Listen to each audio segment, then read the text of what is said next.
तो भौतिक संसार के लोगों की सोच जो है ये चार दोषों के कारण दूषित है।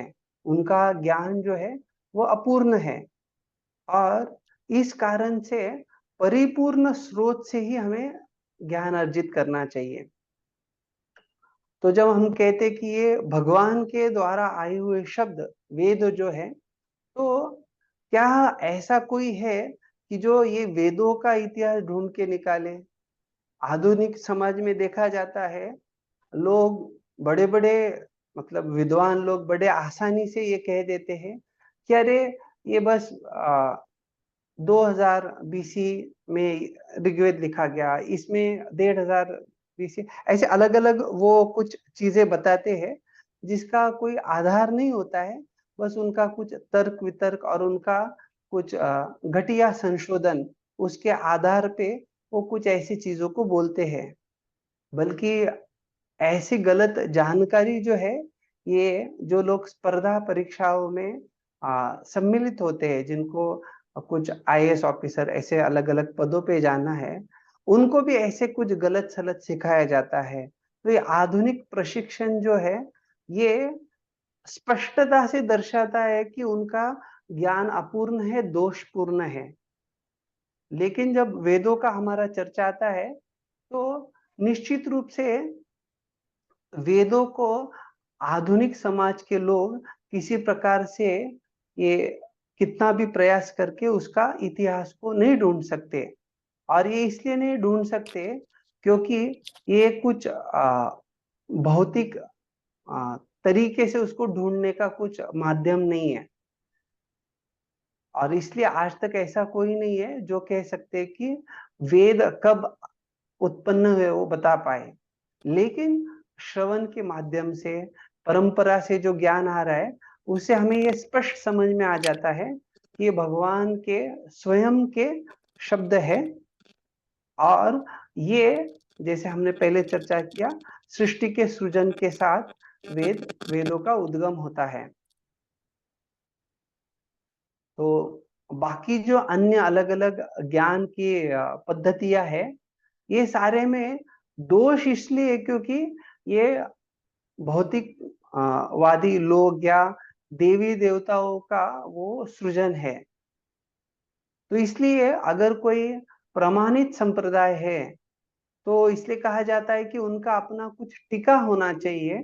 जैसे हमने पहले चर्चा किया था प्रस्थान त्रय के ऊपर।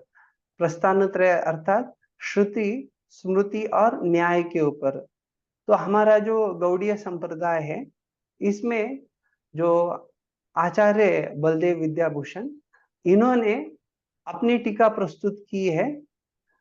अर्थात श्रुति जो है, उपनिषदों के ऊपर उन्होंने टीका प्रस्तुत किया है। स्मृति अर्थात जो भगवद गीता है, उसके ऊपर उन्होंने अपनी टीका प्रस्तुत की है।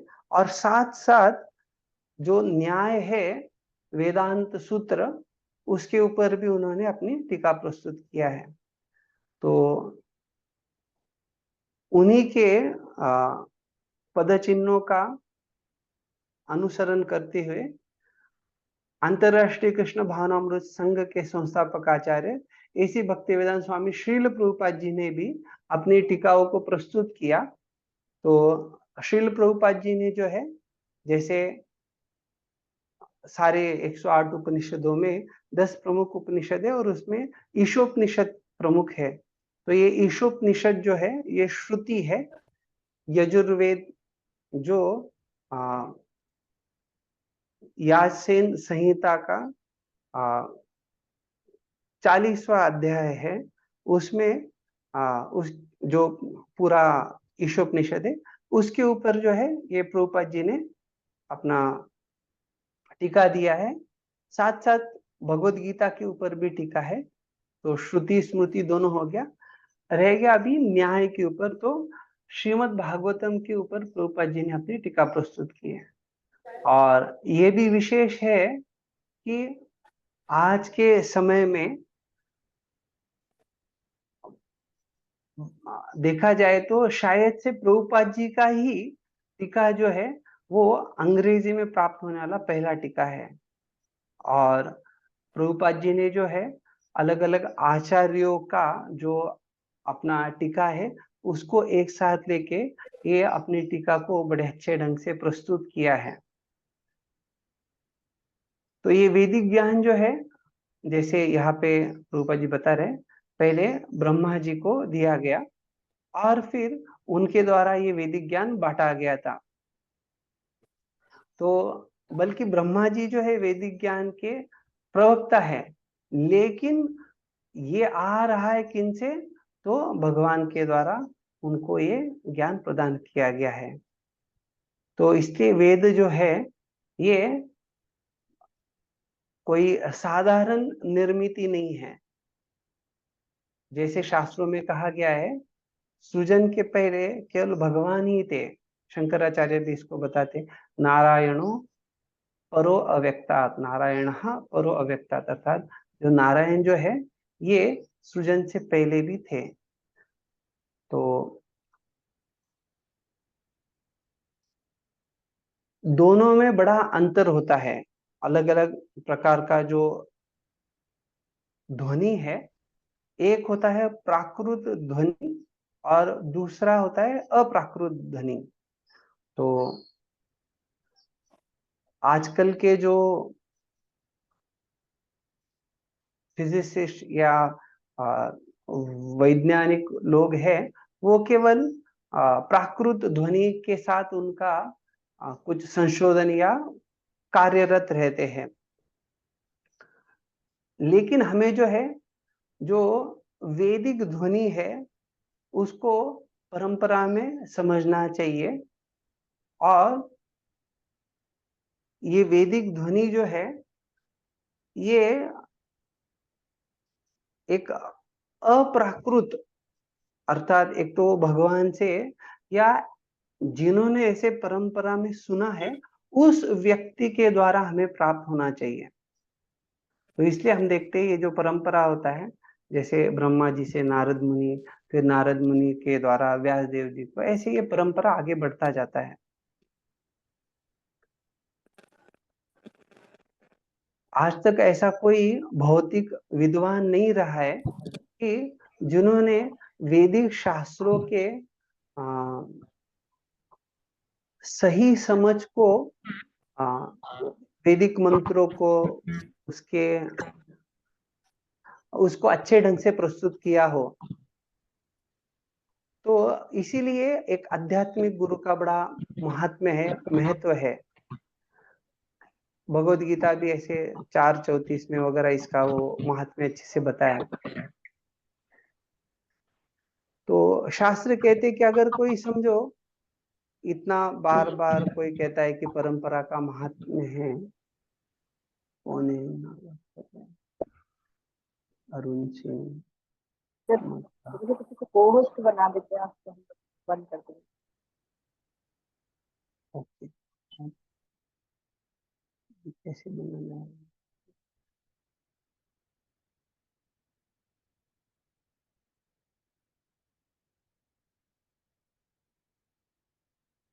मुखर्जी नाम है आपका? यस, हाँ प्रभु जी, प्रियंका। ओके, एक मिनट।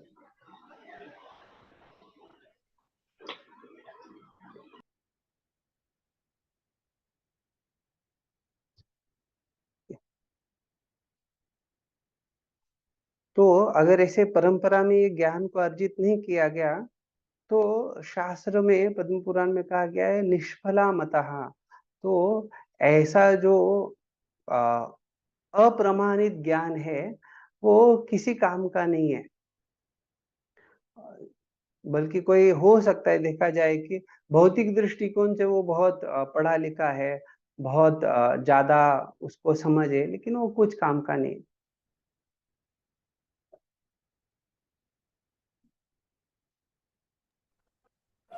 तो प्रभुपाद जी उनका एक तात्पर्य में बड़ा महत्वपूर्ण चीज समझाते हैं।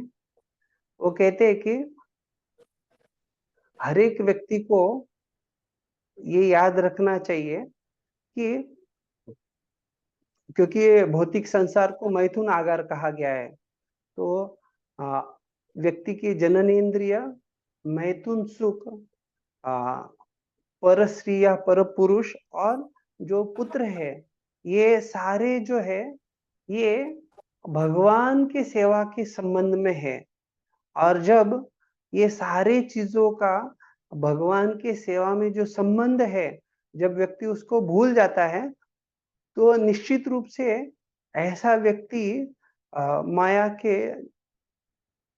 माया द्वारा मोहित हो जाता है और उसको भौतिक प्रकृति के द्वारा बहुत सारा अलग अलग प्रकार का क्लेश प्राप्त होता है। तो ये बड़ी महत्वपूर्ण सीख है, क्योंकि अगर व्यक्ति ये संसार में आया है तो उसको ये संसार के नियम जो है और ये संसार में कैसे जीना है वो पता होना चाहिए।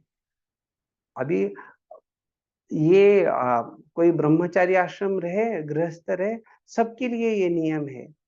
कोई ये नहीं कह सकता कि ये नियम हमारे लिए नहीं। हो सकता है कि जो वैराग्य अवस्था में उनके पत्नी बच्चे ना हो, लेकिन उनके लिए जैसे यहाँ कहा गया है कि जनन इंद्रिय हर एक व्यक्ति के पास है।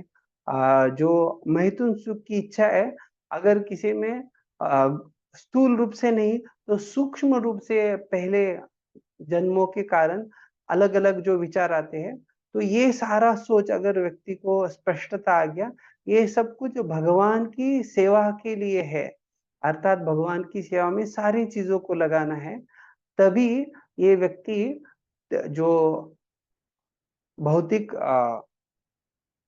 जीवन का त्रिताप है, उन त्रितापों से ये मुक्त हो सकता है, नहीं तो ये संभव नहीं। तभी इसके संबंध में जो अगला पैराग्राफ है हम वो पढ़ेंगे। यस, कौन पढ़ना चाहेंगे अगला? हरे कृष्ण प्रभु जी, दंडवत प्रणाम। मैं पढ़ूं? पढ़िए माता। हरे कृष्ण, पढ़ूं हाँ प्रभु पढ़िए जी? माता जी। हाँ। कोई हाथ ऊपर नहीं क्योंकि किया, समझ भगवान में नहीं आ रहा है कौन है। हाथ ऊपर है, वो समझ में नहीं आता प्रभु जी, हाथ ऊपर कैसा करना है। ओके ओके, पढ़िए माता जी। बहुत थोड़ा संग्राम, बहुत थोड़ा संग्राम। क्योंकि भगवान पूर्णम सब प्रकार से पूर्ण है, अतएव उन पर भौतिक प्रकृति के नियम लागू होने की कोई संभावना नहीं है, क्योंकि नियम उनके नियंत्रण में रहते हैं। लेकिन जीव तथा जड़ पदार्थ दोनों प्रकृति के नियमों द्वारा और अंततः भगवान की शक्ति द्वारा नियंत्रित होते हैं। यह ईशोपनिषद यजुर्वेद का अंश है। फलस्वरूप इसमें इस ब्रह्मांड में स्थित समस्त वस्तुओं के स्वामित्व के विषय में जानकारी मिलती है।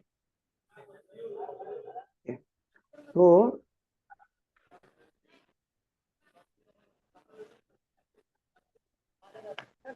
अभी यहाँ पे जिस प्रकार से कहा जा रहा है कि सामान्यता ये सोच होता है लोगों का कि क्या भगवान भी प्रकृति के नियंत्रण के अधीन है।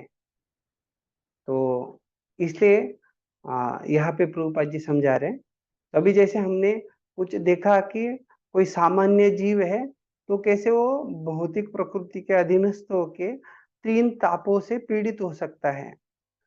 तो क्योंकि इंद्रियों की जो कार्यकलाप है वो व्यक्ति इंद्रिय तृप्ति के गतिविधियों में व्यस्त हो जाता है और फिर भौतिक प्रकृति के नियम उसको अपने पकड़ में पकड़ लेते हैं और इसको एक विषय कहा जाता है। जब ये विषयों को एक धार्मिक रूप से, धार्मिक गतिविधि के रूप में किया जाता है, ऐसे इंद्रिय तृप्ति को सुविषय कहा जाता है। सु का अर्थ होता है जो अच्छा ढंग है, अच्छे ढंग से किया गया, और विषय अर्थात जो इंद्रिय तृप्ति के विषय है, इंद्रिय तृप्ति की वस्तु है विषय अर्थात। तो अच्छी इंद्रिय तृप्ति की वस्तु है, अर्थात व्यक्ति जो है ये अच्छे ढंग से उन इंद्रिय तृप्ति के वस्तुओं का भोग करता है। वही देखा जाता है कि लोग इंद्रिय तृप्ति जब इलिसिट या अनैतिक ढंग से किया जाता है तो उसको जो है कुविषय कहा गया है। वो खराब इंद्रिय तृप्ति है। तो वो सुविषय हो या कुविषय हो, ये दोनों भी जो है ये भौतिक कार्यकलाप है। कोई कह सकता है कि अरे सुविषय अच्छा है, क्यों? क्योंकि वो तो धार्मिक ढंग से किया जा रहा है। लेकिन नहीं, वो धार्मिक ढंग से हो या अधार्मिक ढंग से हो, लेकिन ये जो इंद्रिय तृप्ति के कार्यकलाप है, जो विषयासक्ति है, उसको एक प्रकार से टट्टी के समान उसकी तुलना की गई है।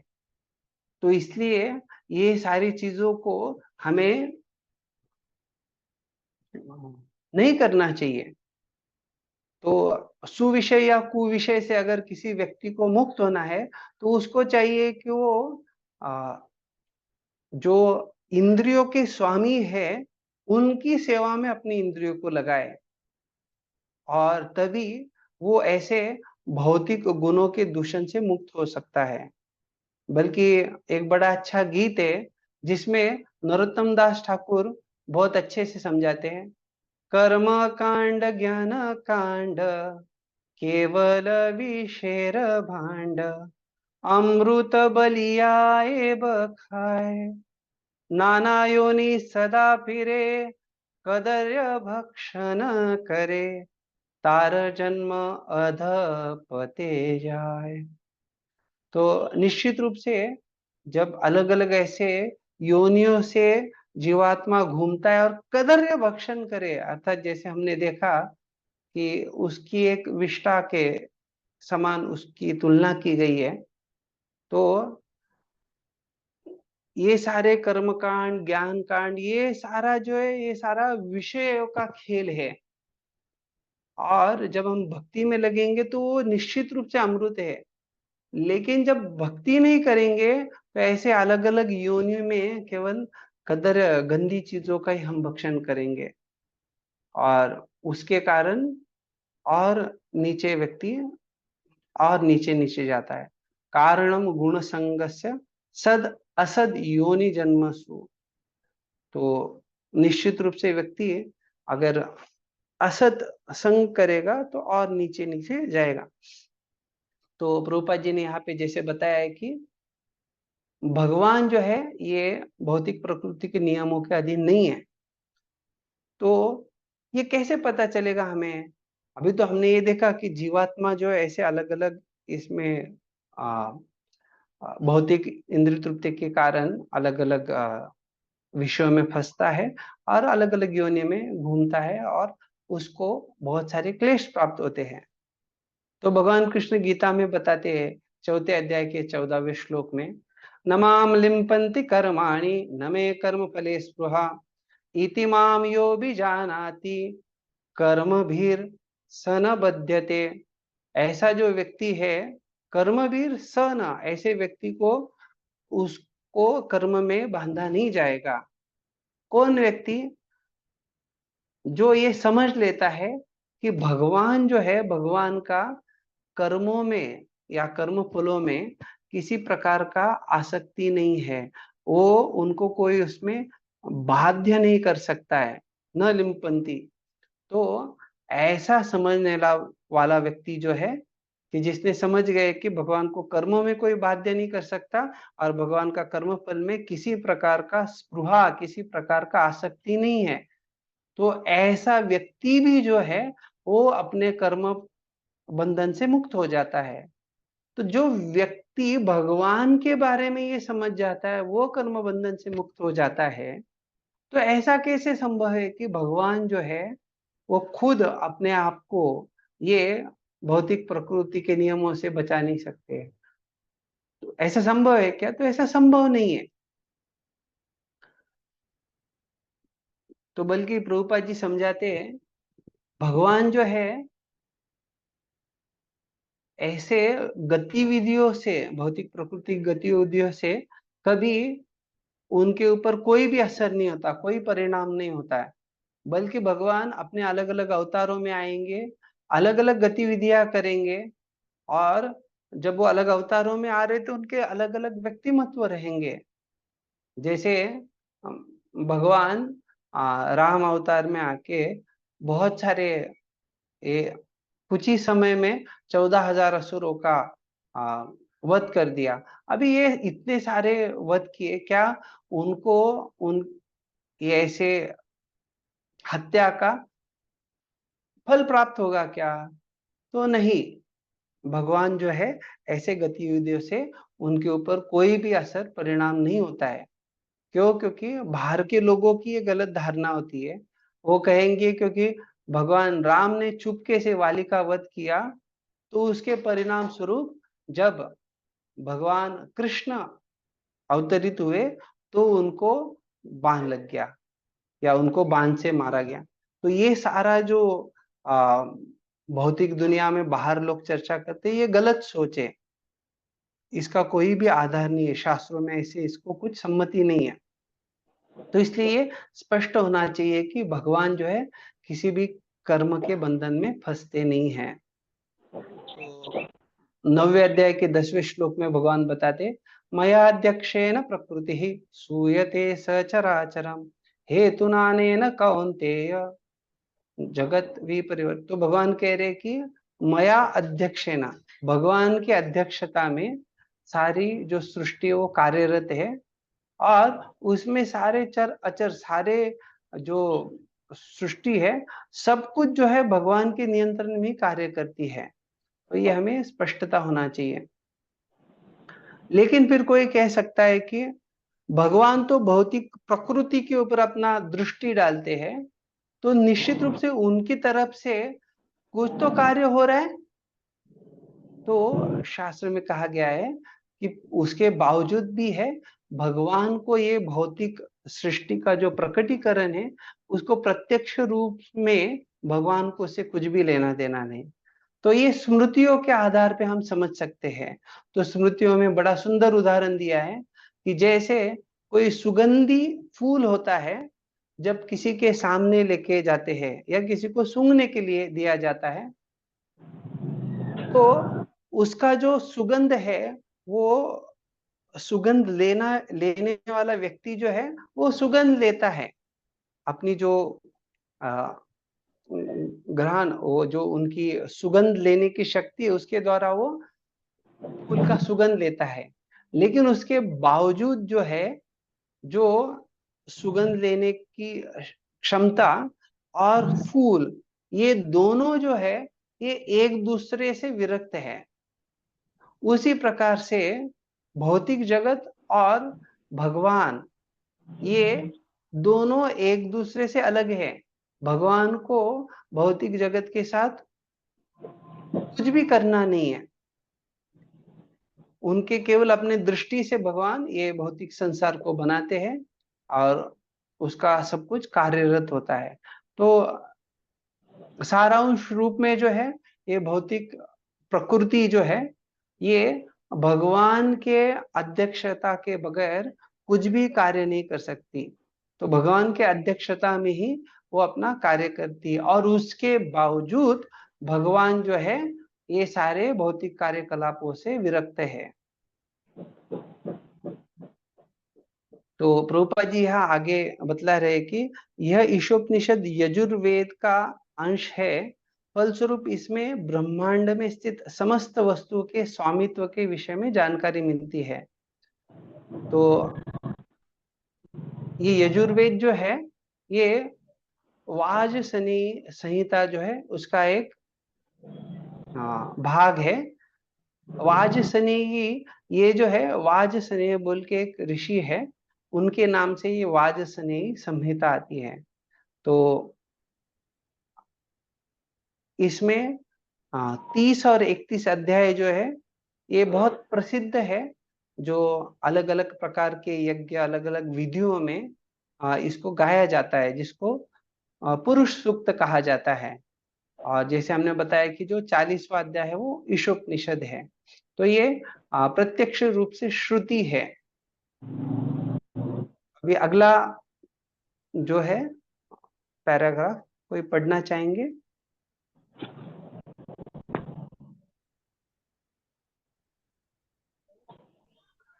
हरे कृष्ण प्रभु जी। इस ब्रह्मांड के भीतर की प्रत्येक वस्तु पर भगवान की स्वामित्व की पुष्टि भगवद गीता के 7वें अध्याय में दी गई है, जिसमें परा तथा अपरा प्रकृति की विवेचना की गई है।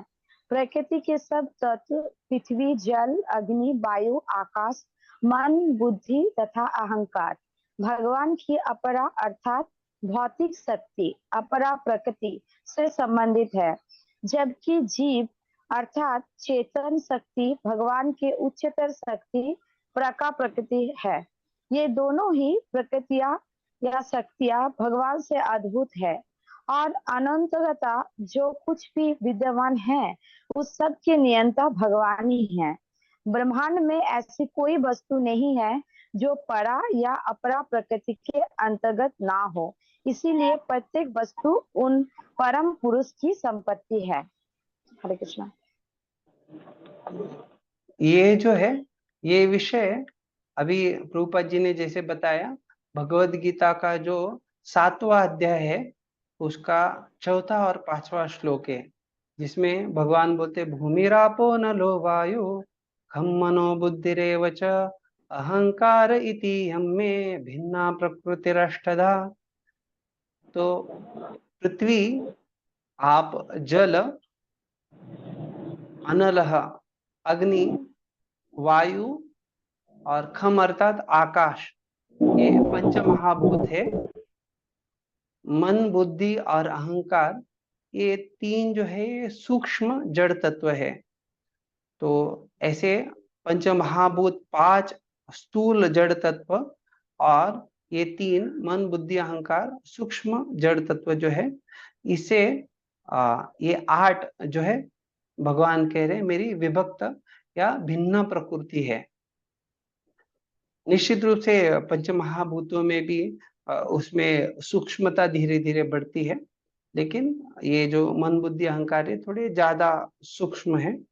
तो भगवान इसलिए ये 8 को मिला के कह रहे ये मेरी भिन्न प्रकृति है, विभक्त प्रकृति है। तो भगवान का ये जो विज्ञान है उसमें अलग अलग प्रकार के शक्तियों का चर्चा आता है और भगवान के अलग अलग पुरुष अवतार भी है। और ये जो पुरुष अवतार है उस पुरुष अवतारों की शक्ति को भी प्रकृति कहा जाता है।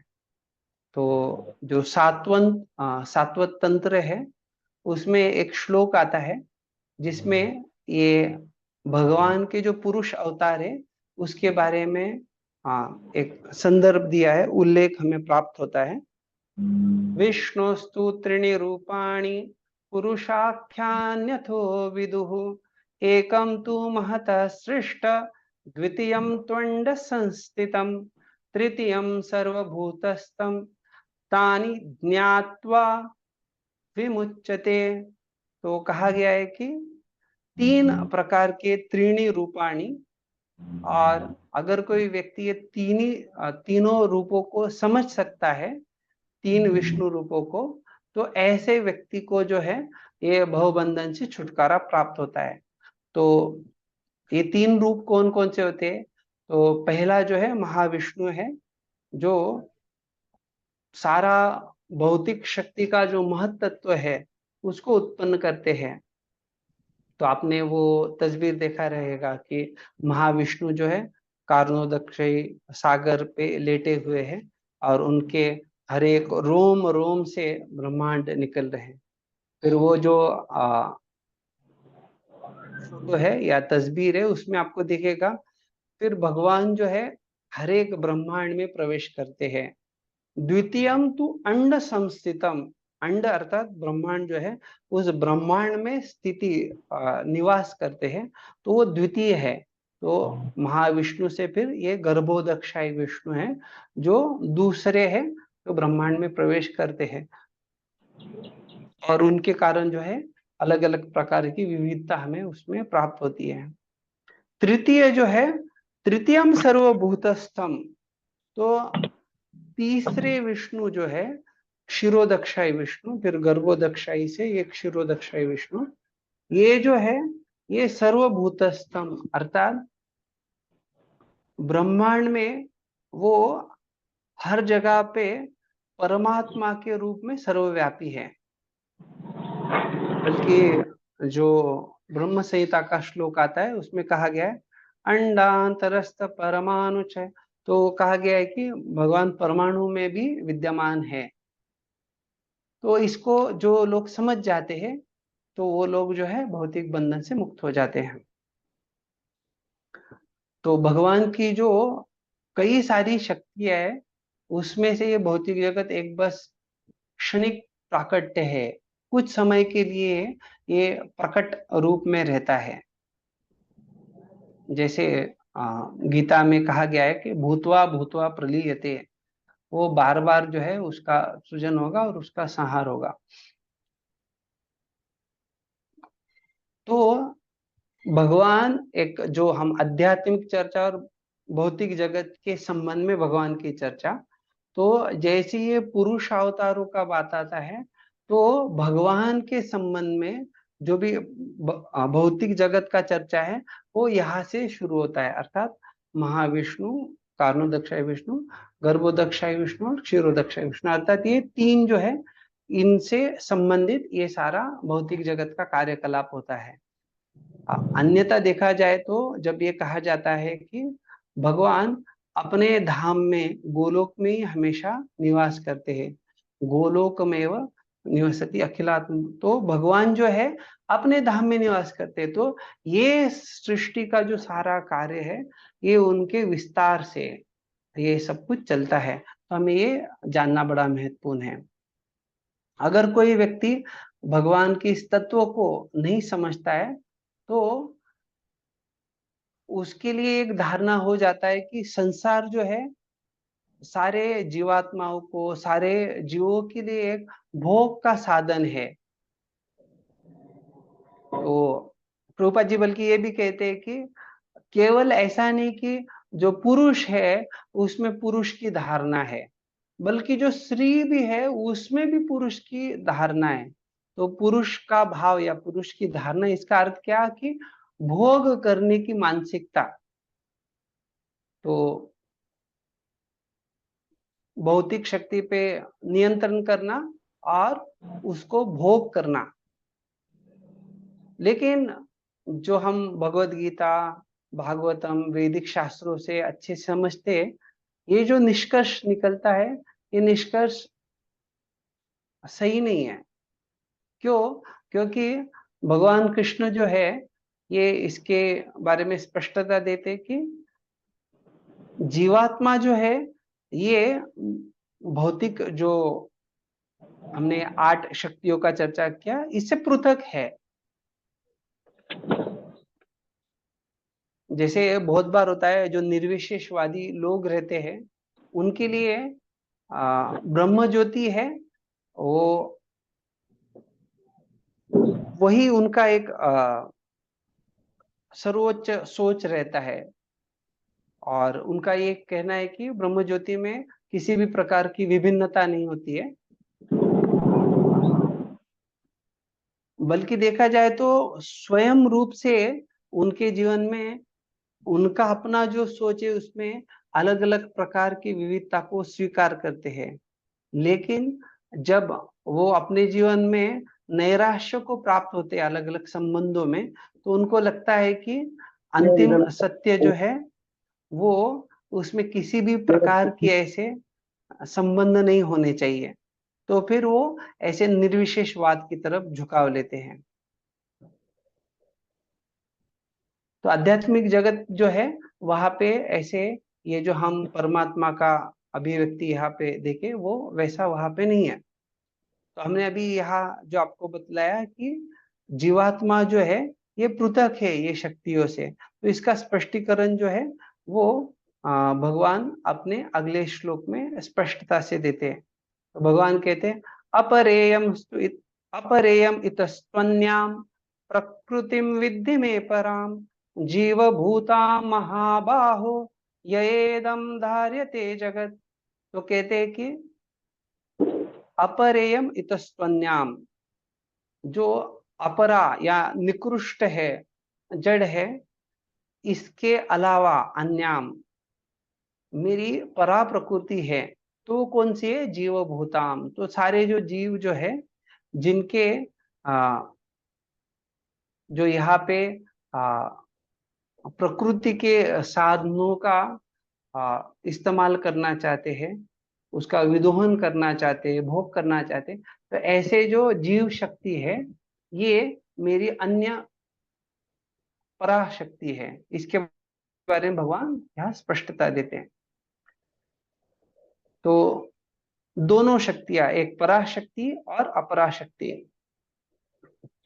तो ये पराशक्ति जो है, जब भौतिक सृष्टि के प्रति आकर्षित होके यहाँ पे स्पर्श, रूप, गंध अलग अलग इसके द्वारा यहाँ पे भोग करना चाहती है, तो फिर ये सारा जो 24 तत्व है, ये सांख्य का वो चर्चा यहाँ शुरू हो जाता है। सॉरी।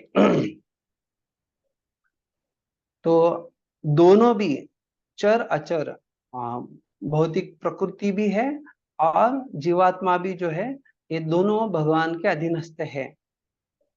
कभी कभी जो कम बुद्धि वाले लोग हैं, अल्पचेतसा, तो अल्प बुद्धि वाले लोग ये चीजों को नहीं समझ सकते।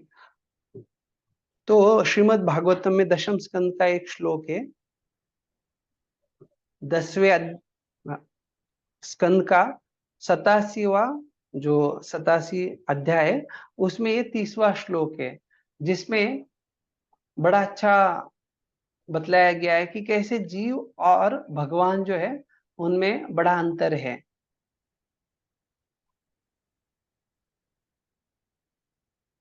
तो जब जीवात्मा जो है अपने आप को भगवान के अधीनस्थ समझ के उनके प्रति शरणागति को स्वीकार करता है, तभी वो सुखी बनता है।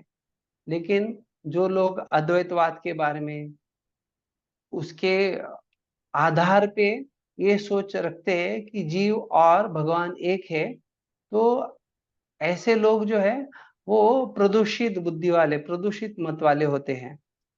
तो ये तो स्पष्टता है कि भगवान सर्वव्यापी है और वो सब कुछ नियंत्रण कर सकते हैं, लेकिन जीव जो है ऐसे सर्वव्यापी नहीं है, और जीवात्मा भगवान के जैसा सारी चीजों का नियंत्रक भी नहीं है। तो हमें ये स्पष्टता आना चाहिए कि भगवान कृष्ण ही जो है ये परम नियंता है, और एकले ईश्वर कृष्ण आर सब भृत्य।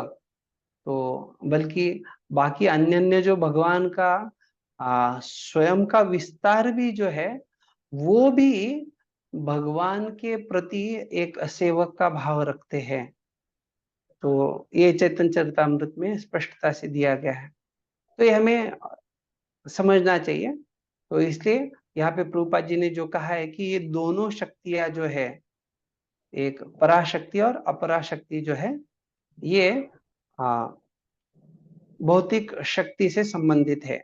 सॉरी, अपराशक्ति भौतिक शक्ति से संबंधित है, लेकिन पराशक्ति जो है ये भगवान के डायरेक्ट वो चेतन है और प्रत्यक्ष रूप से भगवान की उच्चतर शक्ति है। अभी जैसे ये दोनों हमने चर्चा किया, भगवान के अधीनस्थ है, भगवान से आ रही है, इसलिए दोनों भी भगवान के नियंत्रण में है। तो अभी जो है हम अगला जो पैराग्राफ है वो देखेंगे। तो आश्र गिरिराज प्रभु पढ़ना चाहेंगे?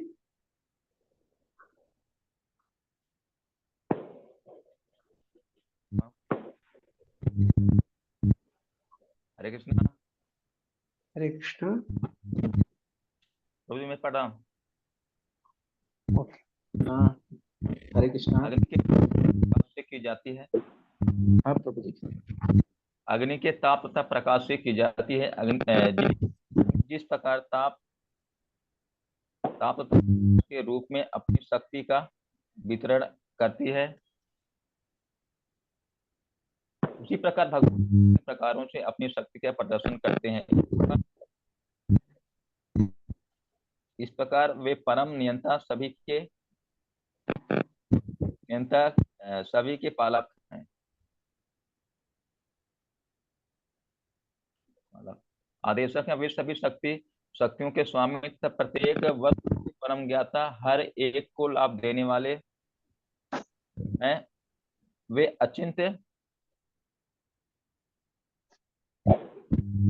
अचिंत ऐश्वर्य, बल, यश, सौंदर्य, ज्ञान तथा वैराग्य से परिपूर्ण है।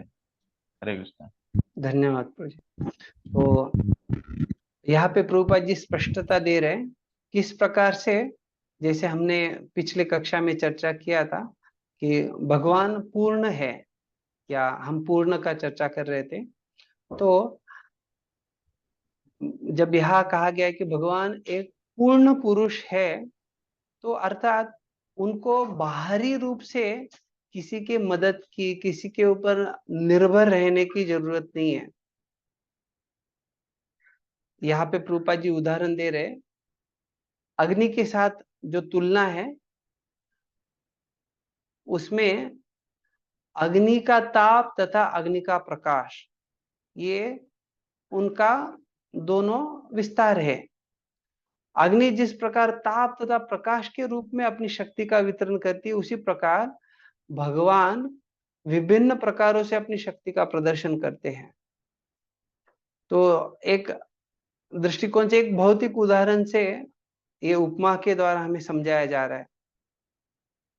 तो हमारे वैयक्तिक अनुभव में देखा जाता है, ठंड के दिनों में लोग ऐसे लकड़ियों को जला के वहां पे आजू बाजू में बैठते हैं, जो कि उससे जो ऊष्मा आ रही है उससे उनको ठंड से जो परेशानी है उससे मुक्त हो सके। तो अर्थात यहाँ पे जो भावना है वो है कि अग्नि की जो शक्ति है उसका इस्तेमाल किया जा रहा है।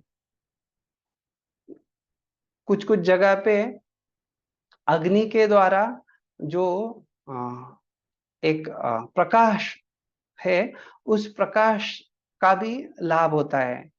जैसे प्रकाश है, और कभी कभी अग्नि के द्वारा धुआं भी निकलता है जब कुछ जलाया जाता है।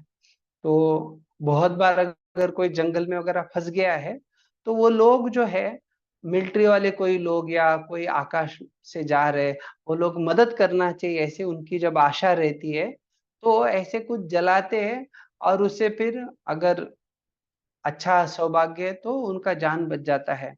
तो ये हो गया कि एक अग्नि के शक्ति का हम अलग अलग प्रकार से उसका गहराई में सोच सकते हैं कैसे इस्तेमाल होता है।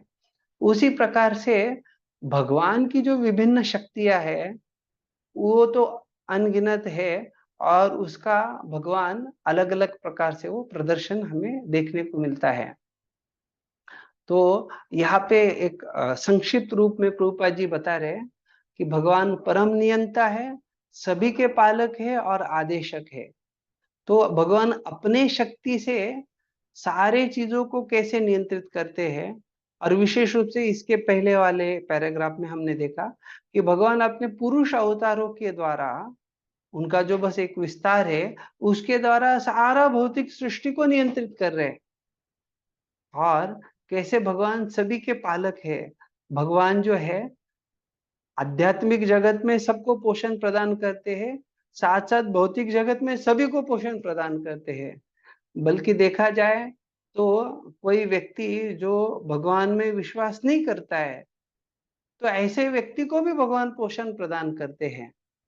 तो बाकी जो उनके अन्य भक्त है,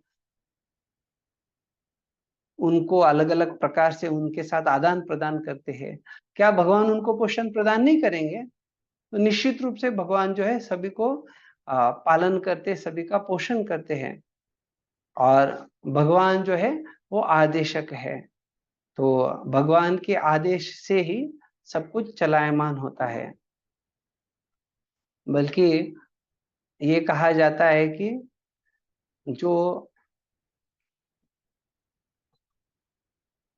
हवा बहती है वो भगवान के आदेश से बहती है, जो अग्नि जलता है वो भगवान के आदेश से जलता है। सूर्य तपति तो और सूरज भी जो है वो तपाता है भगवान के आदेश से। मृत्युश्चरति यद्भात, और जो मृत्यु देवता भी है वो भी भगवान के आदेश से ही कार्यरत है। तो निश्चित रूप से सारे लोग जो है भगवान के आदेश से कार्यरत होते हैं। तो भगवान ये सारे शक्तियों के स्वामी है और सारे चीजों के परम ज्ञाता है और सबको लाभ प्रदान करते हैं। तो जब कहा गया है कि भगवान सारे शक्तियों के स्वामी है, तो क्योंकि भगवान से ही सारी शक्तियां उद्भूत हो रही है, उनके अलावा ऐसे अन्य कुछ शक्ति नहीं है।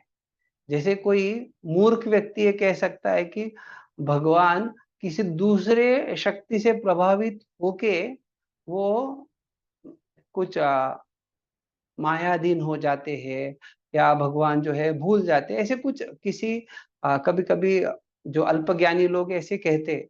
लेकिन क्योंकि भगवान से ही सारी शक्ति आ रही है और भगवान के आदेश से ही वो कार्य करते हैं, तो इसलिए भगवान वो सारी शक्तियों के स्वामी है।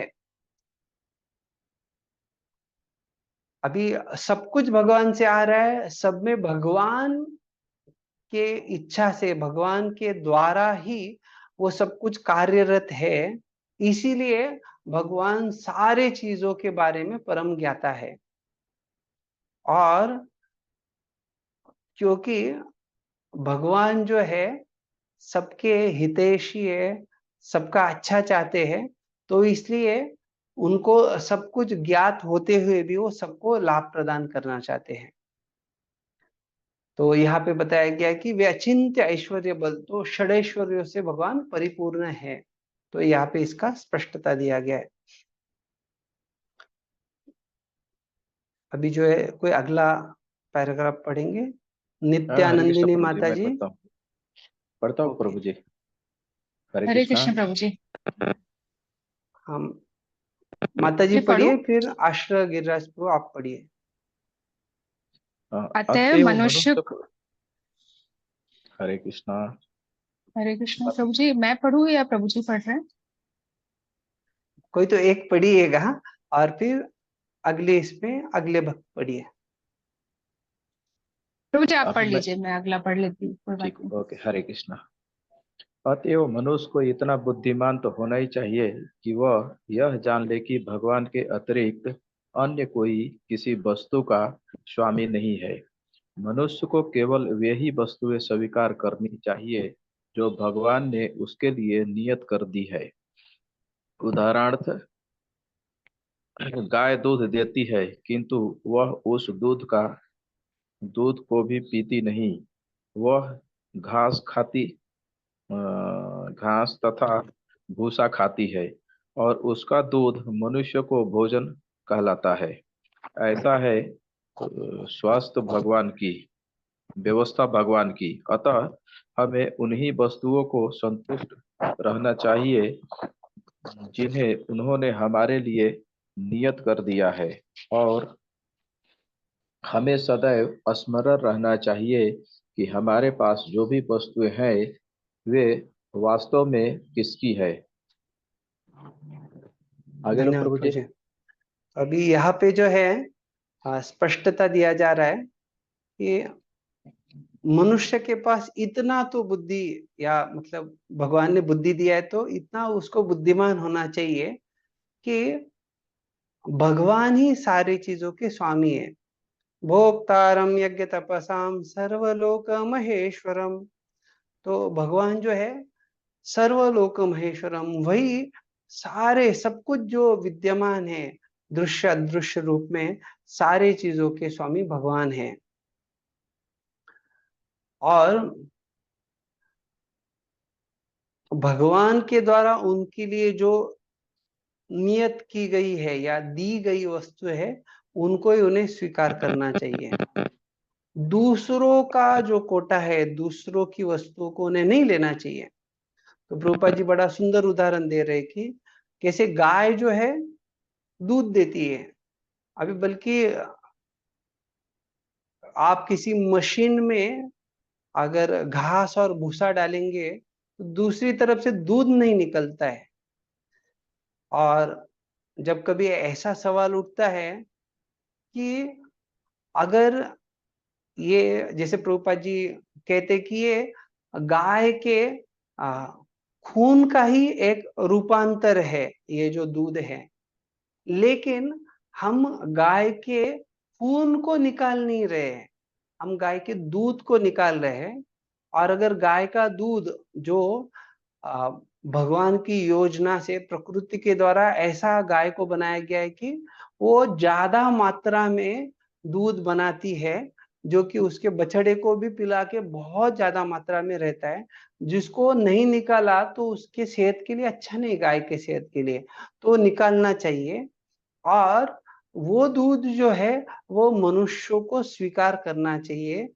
गाय का दूध पीने से, प्रभुपाद जी भगवत गीता में बताते हैं कि कैसे गाय का दूध पीने से व्यक्ति के जो मज्जा तंतु है, जिससे वो आध्यात्मिक बुद्धि का विकास कर सकता है, उसमें बढ़ोतरी होती है, तभी वो आध्यात्मिक मार्ग में अच्छा प्रगति कर सकता है। तो इसलिए ये गाय जो है ये दूध दे रही है, और ये दूध जो है ये हमारे लिए बहुत महत्वपूर्ण घटक है। जैसे भगवान के बहुत सारे अलग अलग जो व्यंजन बनाए जाते हैं, उसमें कई सारे व्यंजनों में दूध के अलग अलग पदार्थ इस्तेमाल किए जाते हैं। तो वो घी रहेगा, पनीर रहेगा, आ, माखन रहेगा, छाछ, बहुत सारे अलग अलग व्यंजन। तो वो घी की जो दूध की वस्तु है वो भगवान को भी बड़ी प्रिय है। जैसे आपने सुना होगा कि एक दूसरे के ऊपर वो क्या करते थे, माखन फेंका करते थे। तो वहां पे उतना ऐश्वर्यशाली आ, भगवान का जीवन था, गोप गोपिया जो है। तो ऐसे वो बड़ा सुंदर आदान प्रदान होता था। तो ये गाय जो है बड़ी महत्वपूर्ण है, जिसको भगवान ने इस ढंग से बनाया जो कि वो मनुष्य को उनका जो आध्यात्मिक जीवन का प्रगति उसमें सहायता कर पाए। तो आगे कहा गया है कि ये भगवान की व्यवस्था है, वो गाय खुद नहीं पी रही लेकिन मनुष्य को दूध दे रही है। तो जब ये कहा गया है कि हमें उन्हीं वस्तुओं से संतुष्ट रहना चाहिए जिन्हें उन्होंने हमारे लिए नियत कर दिया है, तो अभी भगवान ने ये हमें प्रदान किया है, तो हमें गाय को मार के उसका मांस खाना, या कुछ लोग अलग से गाय का अलग चीजों को प्राप्त करना चाहते हैं। किसी को व्यापार के लिए उसके सींग चाहिए, किसी को उसका चमड़ी चाहिए। तो ये सारी चीजें जो है ये भगवान ने हमारे लिए नहीं दी है। वो जो है वो जो हमारे लिए दिया है उसको हमें स्वीकार करना चाहिए। तो इसलिए प्रभुपाद जी कह रहे हैं कि और हमें सदैव स्मरण रखना चाहिए कि हमारे पास जो वस्तु है वे वास्तव में किसकी है। तो अगर हमें कुछ प्राप्ति भी हो रहा है और हम कहेंगे कि हमारे लिए, तो लेकिन हमारे लिए जो प्राप्त हुआ है, हमें जो दिया गया है, वो भी क्या हमारा है क्या? क्या वो हमने बनाया है? क्या पहले से हमारे साथ, हमने जन्म लिया हमारे साथ आया है? ऐसा तो कदापि नहीं है, संभव ही नहीं है। तो अर्थात ये स्पष्टता है कि वो वस्तु भी, सारी वस्तुएं भगवान की है। जैसे प्रात्यक्षिक रूप से देखा जाए तो कितने सारे झगड़े चलते हैं एक जमीन के लिए। अभी बहुत सारे जगह पे लोग बोर्ड लगा देते हैं कि ये जगह जो है इसका कोई भी इश्यू नहीं है, इस पे अलग अलग क्या उसको एनओसी या कुछ तो बोलते हैं कि ऐसे वहां पे कुछ समस्या नहीं है, ये समस्या विरहित है। क्यों वो बता रहे?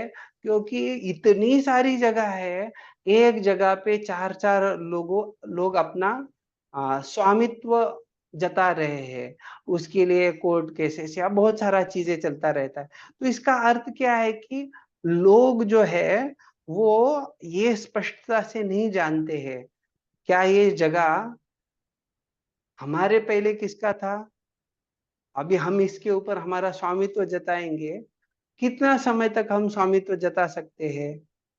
वो जगह तो वहीं पे रहने वाला है, स्वामित्व जताने वाले लोग आएंगे और जाएंगे। तो इसलिए ये प्रभुपाद जी ने बड़ा स्पष्टता से अच्छे से बताया।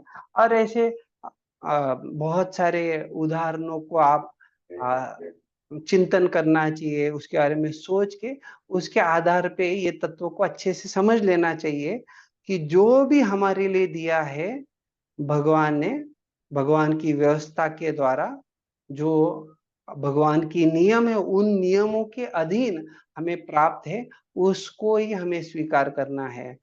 ऐसा कुछ जो है जो भगवान के नियमों के अनुसार नहीं है, वो हमारा कोटा नहीं, वो हमारे लिए नहीं है, तो उसके लिए हमें प्रयास नहीं करना चाहिए। तो ये जो है तत्व यहाँ प्रभुपाद जी समझा रहे। और सबसे महत्वपूर्ण तो ये है कि अगर कुछ प्राप्त है या कुछ प्राप्त नहीं है, दोनों भी अवस्था में ये स्पष्टता होना चाहिए कि ये किसका है, असली स्वामी कौन है। तो ये महत्वपूर्ण सीख है यहाँ पे। तो अभी जो है अगला पैराग्राफ पढ़ना है। तो नित्यानंदिनी माता जी, आपने हाथ ऊपर किया था। हरे कृष्णा। थैंक यू प्रभु जी। उदाहरणार्थ हमारा घर मिट्टी, लकड़ी, पत्थर, लोहा, सीमेंट तथा अन्य अनेक भौतिक वस्तुओं से बना होता है। यदि हम श्री ईशोपनिषद के अनुसार विचार करें तो हमें यह जान लेना चाहिए कि हम इन निर्माणार्थ पदार्थों में से किसी एक को भी उत्पन्न नहीं कर सकते। हम उन्हें केवल इकट्ठा कर सकते हैं और अपने श्रम से उन्हें विभिन्न रूपाकार दे सकते हैं। कोई श्रमिक अपने को किसी वस्तु का स्वामी केवल इसीलिए नहीं कह सकता क्योंकि उसने उसे तैयार करने में कठिन श्रम किया है। धन्यवाद माता जी। तो ये बड़ा सुंदर उदाहरण प्रभुपाद जी समझा रहे हैं कि अगर कोई व्यक्ति घर बना रहा है तो उसके लिए अलग अलग वस्तुओं को साथ में लाके वो घर बनाया जाता है।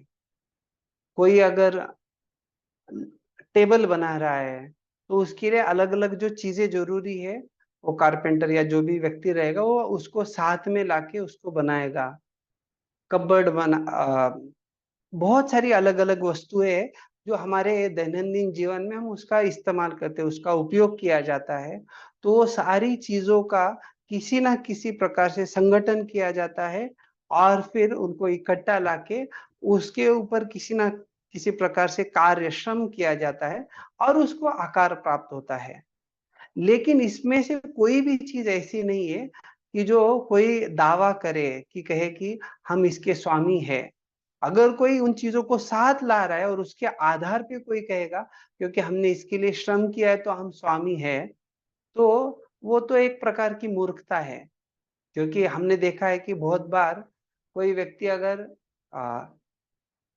कुछ बना देता है आपको घर के काम के लिए, टेबल बना देगा, कुछ बना देगा, तो इसका अर्थ ये नहीं होगा कि वो जो सामान उसने इकट्ठा एक संगठित करके उसको आकार दिया तो उसका हो गया, नहीं, बल्कि वो जो स्वामी है उसका ही है। तो उसी प्रकार से भगवान जो है सारी चीजों के स्वामी है, इसको हमें स्पष्टता से समझना चाहिए। तो एक बार जो है श्रील प्रभुपाद जी अपने शिष्यों के साथ थे और एक बड़े रईस व्यक्ति जो है वो एक कांच के इंडस्ट्री के मालिक थे। कांच का उनका अपना खुद का व्यवसाय था। तो वो प्रभुपाद जी के साथ चल रहे थे और फिर जो शिष्य उन्होंने बताया कि ये जो व्यक्ति है बड़े अच्छे धार्मिक है। तो प्रभुपाद जी ने पूछा उनको, आप क्या करते हैं? तो फिर उन्होंने बताया ऐसे ऐसे हमारा व्यवसाय है। तो किस प्रकार से इस कांच को बनाया जाता है? तो उन्होंने बताया ये कांच जो है ये रेती से बनता है। जैसे समुद्र में जो रेती रहता है तो वो रेती के द्वारा ये कांच को बनाया जाता है। तो प्रभुपाद जी ने उनको सवाल किया, तो ये रेती किसका है, कहाँ से आती है? तो वो क्योंकि धार्मिक व्यक्ति थे, उन्होंने कहा कि हाँ ये भगवान हमें देता है। तो प्रभुपाद जी समझा रहे थे कैसे ये संसार में सारे लोग चोर है। तो प्रभुपाद जी कहे कि सारे लोग है भगवान से चोरी करते हैं। और फिर उस पे अपना स्वामित्व जताते हैं। तो जैसे ही वो बता रहे थे तो भक्तगण उन प्रभुपाद जी को बताए, ये जो है ये हमारे अंतरराष्ट्रीय कृष्ण भावनामृत संघ के लिए अच्छा योगदान भी करते हैं, दान वगैरह करते हैं। तो प्रभुपाद जी ने कहा फिर आप छोटे चोर हो। तो अर्थात ये बड़ा महत्वपूर्ण है हमें समझना कि सब कुछ किस प्रकार से भगवान का है, कैसे भगवान सारे चीजों के स्वामी है, उसको जानना हमारे लिए बड़ा महत्वपूर्ण है। वो अगला जो है पैराग्राफ, अशोक निताय प्रभु जी। तो मैं पढ़ता हूँ। यस। आधुनिक समाज में श्रमिकों तथा पूंजीपतियों में सदैव एक बड़ा झगड़ा चलता रहता है। इस झगड़े ने अंतर्राष्ट्रीय रूप धारण कर लिया है और विश्व संकट में है। मनुष्य एक दूसरे से शत्रुता बरतते हैं और कुत्ते बिल्लियों की तरह घुर्राते हैं। ईशोपनिषद कुत्ते बिल्लियों को उपदेश नहीं दे सकती, लेकिन यह मनुष्य को प्रामाणिक आचार्यों के माध्यम से ईश्वर का संदेश प्रदान कर सकती है। मानव जाति को चाहिए कि ईशोपनिषद के इस वैदिक ज्ञान को ग्रहण करे और भौतिक स्वामित्व के लिए झगड़ा न करे। मनुष्य को भगवान की कृपा से जो भी सुविधाएं प्राप्त हुई हैं उन्हीं में से संतुष्ट रहना चाहिए। यदि साम्यवादी या पूंजीपति या कोई अन्य दल प्राकृतिक संसाधनों पर स्वामित्व जताता है तो शांति स्थापित नहीं हो सकती, क्योंकि ये सब पूर्णतः भगवान की संपत्ति हैं। न तो पूंजीपति साम्यवादियों को केवल राजनीतिक चालों से दबा सकते हैं, न साम्यवादी पूंजीपतियों को केवल चुराई हुई रोटी के लिए लड़कर उन्हें हरा सकते हैं। यदि वे पूर्ण पुरुषोत्तम भगवान के स्वामित्व को स्वीकार नहीं करते तो वह सारी संपत्ति जिसे वे अपना होने का दावा करते हैं चुराई हुई है। फलस्वरूप उन्हें प्रकृति के नियमों के द्वारा दंडित होना पड़ेगा। नाभिकीय बम साम्यवादियों तथा पूंजीवादियों दोनों के पास ही हैं, और यदि ये दोनों परमेश्वर के स्वामित्व को नहीं मानते तो यह निश्चित है कि वे बम अंततोगत्वा दोनों पक्षों का विनाश कर देंगे। अतएव अपने आप को बचाने तथा विश्व में शांति लाने के लिए दोनों पक्षों को श्री ईशोपनिषद के उपदेशों का अनुसरण करना चाहिए। धन्यवाद प्रभु जी। तो बड़ा सुंदर ढंग से प्रभुपाद जी समझा रहे हैं कि किस प्रकार से आधुनिक समाज जो है ये अलग अलग, जैसे जो वर्णाश्रम में 4 वर्ण हैं, तो देखा जाता है कि ज्यादा संख्या में जो है श्रमिक लोग होते हैं और वैश्य लोग होते हैं। तो यहाँ पे ऐसे जो श्रमिक तथा पूंजीपतियों का बात किया जा रहा है, कैसे ये लोगों में बड़ा झगड़ा चल रहा है और कह रहे कि इसको एक अंतरराष्ट्रीय रूप धारण कर लिया है। अभी अंतरराष्ट्रीय रूप धारण कर लिया, इसका अर्थ क्या है कि हर जगह पे जो है ये पूंजीपति जो है वो श्रमिकों के द्वारा श्रम करवाना चाहते हैं, लेकिन उनको सही मात्रा में उनको जो लाभ प्रदान करना है वो नहीं देना चाह रहे। साथ साथ श्रमिक जो है वो भी चाहते हैं कि क्यों हमारे बलबूते पे पूंजीपति जो है बहुत अपना बड़ा बड़ा पैसा कमाए और वो बड़े रईस हो जाए, ऐसा कुछ सोच रहता है। सामान्यतः जो धारणा है, जब हम श्रमिकों का चर्चा करते हैं तो उनका ये सोच है जो हर जगह एक जैसा है कि सब कुछ सबका संपत्ति है और इसीलिए वो सबके साथ समान मात्रा में वितरित होना चाहिए। और जब लोग ऐसा सोच रखते हैं सब कुछ सबके साथ समान मात्रा में वितरित होना चाहिए, तो उसके कारण बहुत सारे लोग जो है वो आलसी भी बन जाते हैं। वही जब पूंजीपतियों का बात आता है तो उनका ये सोच होता है कि जिसमें ज्यादा क्षमता है वो ज्यादा मात्रा में जो है वो अपने अपने संसाधन का लाभ उठाएगा, या वो ज्यादा मात्रा में जो है एक प्रकार से शोषण करेगा। तो ये सोच है कि व्यक्ति अपनी क्षमता के अनुसार जितना संभव उतना ज्यादा वो शोषण करे। ये जो होता है ये पूंजीपतियों का सोच रहता है, और इसके कारण से जो है, ऐसा सोच रखने के कारण ये लोग बड़े लोभी हो जाते हैं। तो ये जो दोनों की मानसिकता है, एक जो है सबको समान वाला जिससे आलस बढ़ रहा है, और दूसरा जो है कि जिनमें ज्यादा क्षमता है वो शोषण करते ही जाएंगे, या वो अपना संसाधनों को बढ़ा इकट्ठा करते जाएंगे और ज्यादा से ज्यादा लोभी बनते जाएंगे। तो ये दोनों का ये जो अंतर है, ये समस्या हमेशा, विषमता जो है दोनों में, ये हमेशा बना रहेगा। कब तक ये समस्या चलता रहेगा? रूपा जी जो निष्कर्ष बताते हैं तात्पर्य का, जब तक ये दोनों जो लोग हैं ये समझते नहीं कि सारी जो चीजें है सबके ऊपर जो स्वामी है, स्वामित्व जो है भगवान का है, ये हमारा स्वामित्व नहीं बल्कि भगवान का स्वामित्व, ये समझना चाहिए।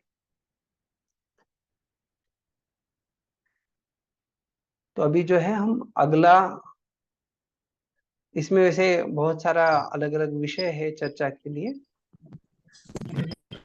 प्रभु जी, हरे कृष्ण। प्रश्न है आपका कुछ? एक मिनट।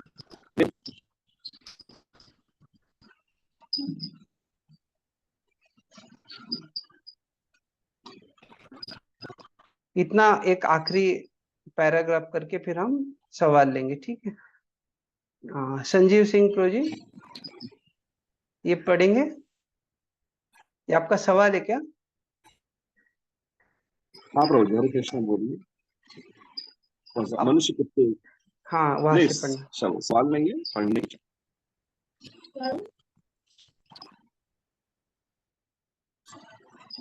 मनुष्य कुत्ते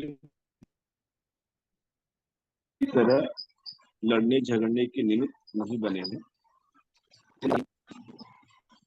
उसे मानव जीवन को समझने के लिए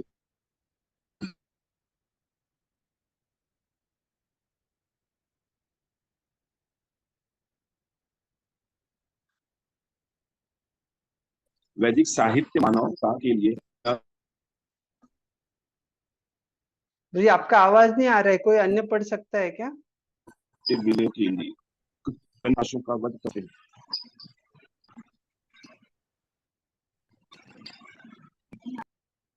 रत्नी माता जी पढ़ेंगे क्या? प्रो जी का आवाज नहीं आ रहा है, संजीव प्रो का। जी प्रभु जी, हरे कृष्ण। मनुष्य कुत्ते बिल्लियों की तरह लड़ने झगड़ने के लिए निर्मित नहीं बने हैं। उन्हें इतना बुद्धिमान तो होना ही चाहिए कि वे मानव जीवन की महत्ता एवं उद्देश्य को समझ सकें। वैदिक साहित्य मानव समाज के लिए है, न कि कुत्ते बिल्लियों के लिए।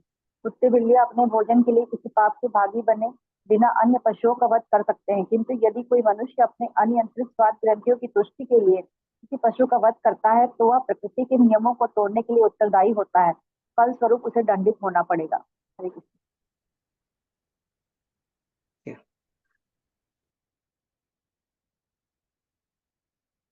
तो इसके ऊपर थोड़ा हम कैसे, संजीव प्रो आपका कुछ जिज्ञासा था क्या, सवाल था? नहीं, हरे कृष्ण मुझे पढ़ने की इच्छा थी, थोड़ा आवाज की तकलीफ थी। ओके, तो अगर किसी का कुछ सवाल नहीं तो हम इसके ऊपर चर्चा करेंगे। तो प्रभुपाद जी यहाँ समझा रहे हैं, हरे कृष्ण। जिस प्रकार से कुत्ते बिल्लियां जो होती है, तो वो बिना वजह से लड़ना झगड़ना शुरू हो जाता है। कभी कभी जो सामान्यता लग भी सकता है कि किसी कारण से झगड़ा है, लेकिन हमें उन कुत्ते बिल्लियों जैसा नहीं होना चाहिए। तो प्रभुपाद जी बता रहे कि इतना तो बुद्धिमान होना चाहिए कि मानव जीवन की महत्ता और उद्देश्य को समझे। तो अगर किसी को मानव जीवन किस लिए है और मानव जीवन का उद्देश्य क्या है, अगर ये समझ में आ गया है, तो फिर उसके बाद जो है ऐसे कुत्ते बिल्लियों जैसे झगड़े नहीं होंगे। तो ये कुत्ते बिल्लियों का उदाहरण इसलिए दिया जाता है कि सामान्यतः आप देख सकते हैं कि जब रोड के ऊपर कोई अगर चलता है तो एक जगह से एक भाग या एक एरिया से दूसरे एरिया में जाते हैं, तो ये प्रांत का कुत्ता जब दूसरे प्रांत में दूसरी जगह पे जा रहा है, तो तुरंत वहां के कुत्ते इस कुत्ते के ऊपर भौंकना शुरू कर देते हैं। तो बल्कि जब कोई एक देश से दूसरे देश में जाता है, तो वहां पे अगर वो उनको कहते कि आप नहीं आ सकते, आपको वीसा, ये बहुत सारा चीजें होता है, तो जिस प्रकार से कुत्ते बिल्लियों में ये सोच होता है कि ये हमारा है, और वो अपने ढंग से कुछ उसको ये भी बतला देते कि हम यहाँ पे स्वामित्व रखेंगे, तो उसी तरह से ये संसार में लोग ये झूठी धारणा के कारण, झूठी सोच के कारण और अपने आप को स्वामित्व जताने के कारण ऐसे कुत्ते बिल्ली जैसा झगड़ा चल रहा है। तो वैदिक साहित्य जो है वो किस प्रकार से ये कुत्ते बिल्लियों के लिए नहीं है। क्यों? क्योंकि कुत्ते बिल्लियां जो है उनको आप जरूर लाभ प्रदान कर सकते हैं। अगर आपको उनको कुछ लाभ कराना है, आध्यात्मिक प्रगति कराना है, आप उनको निश्चित रूप से प्रसाद दे सकते हैं। लेकिन कुत्ते बिल्ली जो है ये वैदिक साहित्य को नहीं समझ सकते हैं। वो वैदिक साहित्य उसमें कुछ जिज्ञासा नहीं करेंगे कि वैदिक शास्त्र में इस प्रकार से क्यों दिया है, हमें भक्ति किस प्रकार से करना है, वो सारा जिज्ञासा कुत्ते बिल्ली नहीं करेंगे। तो कुत्ते बिल्लियों के लिए जो निर्धारित भोजन है प्रकृति के द्वारा, जैसे बिल्ली जो है चूहे को पकड़ के उसको मार के खाएगी, तो वो बिल्ली के लिए अनुमति है। लेकिन इंसान जब दूसरे जानवरों को, दूसरे पशुओं का हत्या करता है, तो वो केवल किस लिए कर रहा है? वो अपने अनियंत्रित स्वाद ग्रंथियों के लिए, अर्थात उसका अपने जीवा के ऊपर, अपने जीवा के वेगों के ऊपर कुछ भी नियंत्रण नहीं है। तो ऐसा करते समय वो क्या कर रहा है? प्रकृति के नियमों को तोड़ रहा है। तो जब प्रकृति के नियमों को तोड़ेगा तो निश्चित रूप से उसको उसका दंड जरूर मिलेगा। तो ये मनुस्मृति में जो है ना, इसके बारे में कुछ बड़ा अच्छे से बताया है। वो कहते हैं कि अनुमंता विशर्षिता निहंता क्रय विक्रयी संस्कर्ता चोपहर्ता च खादकश्च चेति घातकः। जो व्यक्ति जानवर को मारता है, जो उसको काटता है, जो उसको मार डालता है, जो उसको खरीदता है, जो उसको बेचता है, जो उसको पकाता है, जो उसको दूसरों को बांटता है या खिलाता है, और जो खुद खाता है, इस प्रकार से ये सारे जो है ये उस जानवर की हत्या करने वाले हैं। घातकः चेति, अर्थात ये सारे मारने वाले हैं, ऐसा समझा जाता है। तो मनुस्मृति में 5वें अध्याय के 51वां जो श्लोक है उसमें स्पष्टता दिया गया है। तो क्या ऐसा करने में, जानवरों को मारने में कुछ समस्या है क्या? कभी कभी लोगों को लगता है कि वो तो हमारे खाने के लिए तो वो बने हुए हैं। तो उसमें आगे वाला जो 56वां श्लोक है उसमें स्पष्टता दिया गया है, स्वांश त्यागेन स भवति यपि नित्यम यतवान अपि नत्वेव भवयति आत्मा नाम सर्वभूतात्मा न यहा। तो कहा गया है उससे ज्यादा कोई पापी व्यक्ति नहीं है ऐसे व्यक्ति से जो देवी देवताओं को, पूर्वजों का उपासना नहीं कर रहा है, वो केवल अपना शरीर की वृद्धि करने के लिए, अपने शरीर का मांस बढ़ने के लिए दूसरे जानवरों के मांस को खा रहा है। तो इसलिए जब कहा जाता है माम सहा, मांस मतलब जो माम सहा, हम जो है आगे जाके क्या बनेंगे? वही बनेंगे जिसको हम मार के खा रहे हैं। तो इसलिए वैदिक संस्कृति जो है इसकी संस्तुति नहीं करती है कि कोई जो है वो दूसरे अपने जीवा के स्वाद के लिए दूसरे जानवरों की हत्या करे, तो इसकी संस्तुति नहीं है। तो देखा जाता है कि कुछ जो जानवर होते हैं वो शाकाहारी पाए जाते हैं और कुछ जानवर जो है मांसाहारी होते हैं। और शाकाहारी जो जानवर है जैसे गाय है, हाथी है, वो निश्चित रूप से घास फूस या जो हरियाली है, पेड़ पौधे हैं, उनकी चीजों को इस्तेमाल करके उससे अपना पोषण कर सकते हैं। लेकिन मांसाहारी जो जानवर है वो तो बाकी अन्य शाकाहारी जानवरों को और मांसाहारी जानवरों को भी मार के खाते हैं। तो जब वो इस प्रकार से मार के खाते हैं तो अगर कोई मनुष्य मार के खाएगा तो क्या समस्या है? हाँ, जरूर समस्या है। किस प्रकार का समस्या है? क्योंकि जानवर की अवस्था में, जानवर के योनि में उसको कोई नया कर्म जो है वो उद्भूत नहीं होता है, वो कोई नया कर्म बनाता नहीं है, वो बल्कि अलग अलग योनियों से घूमता रहता है जब तक उसको मनुष्य जीवन नहीं प्राप्त होता है। लेकिन जब उसको मनुष्य जीवन प्राप्त होता है तो वो कर्म करता है और उसके फलस्वरूप उसको अलग अलग जो है उसका परिणाम दिया जाता है। तो मनुष्यों के लिए क्या है जो निर्धारित अन्य है, ये निश्चित रूप से हर एक को सोचना चाहिए प्रकृति के द्वारा किस प्रकार का अन्न निर्धारित किया गया है। तो शास्त्रों में इसका स्पष्टता दिया गया है कि अलग अलग 6 प्रकार का अन्न जो है वो पंचरात्र में उसका सारा वर्णन है। कैसे दूध है, अलग अलग प्रकार का धान है, तो वेजिटेबल्स, वो उसका वर्णन है। अभी सवाल ये उठता है कि जानवरों में भी वो कैनाइन टीथ अर्थात सूले वाले दांत होते हैं जो इंसान में भी पाए जाते हैं। तो लोग ये कहते हैं कि क्योंकि इंसान में उस प्रकार के दांत पाए गए हैं, 2 दांत वैसे होते हैं, तो क्या इंसान को वो मांस खाने के लिए नहीं है क्या? तो शास्त्र बताता है नहीं, वो मांस खाने के लिए नहीं है।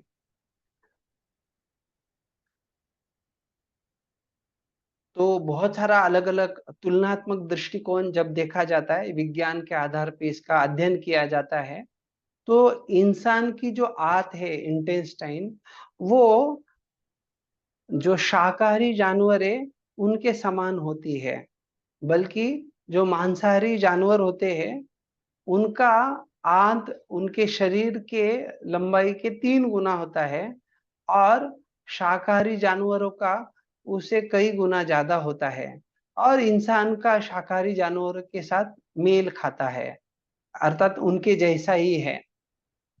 उसी प्रकार से जो हमारी सलाइवा या लाल होती है, तो वो शाकाहारी जानवरों के साथ वो एक जैसी है। शाकाहारी जानवरों का भी वो आम्ल होता है, अल्कलाइन रहता है। लेकिन जो मांसाहारी जानवर है उनका वो रहता है, वो एसिडिक रहता है।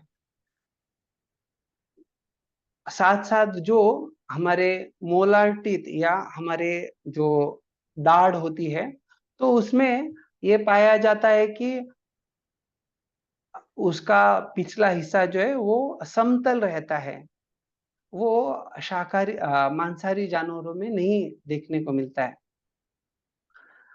मांसाहारी जानवर जो है उनके अपने दांत जो है बड़े तीक्ष्ण होते हैं और वो मांस खाने के लिए उस प्रकार से उनका शरीर यष्टि बनाया हुआ है।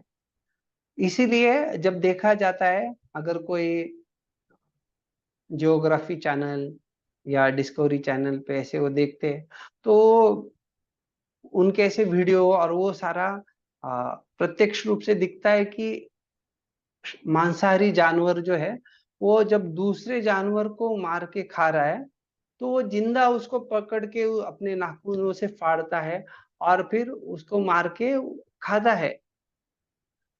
क्या इंसान वैसे करता है क्या? इंसान वैसे नहीं करता है। इंसान क्या कर रहा है, वो कोई तो उसको मार के उसका मांस जो है वो तैयार रूप से उसको मांस मिल रहा है, फिर उसको वो पकाया जा रहा है। और पकाते समय भी ऐसे नहीं केवल वो मांस या खून की चीजें खा रहा है, उसमें वो शाकाहारी अलग अलग प्रकार के मसाले ये वो सब डाल के फिर उसका उसको स्वाद आ रहा है। बल्कि स्वाद तो शाकाहारी चीजों का है, लेकिन जीवा में उसको ये कुछ गलत धारणा हो गई है कि मांस नहीं खाएंगे तो मोटे नहीं होंगे, ताकत नहीं बढ़ेगा, या कुछ गलत गलत धारणाओं के कारण वो ये सब पाप कृत्य में लग जाता है।